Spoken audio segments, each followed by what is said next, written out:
Hi guys! Welcome to Billy's Garden. For today's video, i-share ko sa inyo ang isa sa mga pinakamadaling paraan ng pagpropagate ng Sansevieria Black Jade Hanyay. Para madaling matanggal, ipress yung palibot ng container bago hilahin yung halaman. Alisin yung lupa para madaling makita yung rhizomes. Ihiwalay ang suwe gamit ang pruning shears. Para sa growing medium, dagdagan lang ng tig-isang takal ng loam soil at rice hull. Haluing mabuti bago gamitin.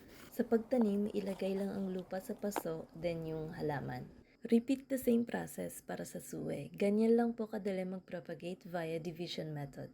Sigurado pong mabubuhay yan kasi parehong may ugat. Mag-reuse at recycle gaya ng cup noodles, bote, plastic cups at iba pa.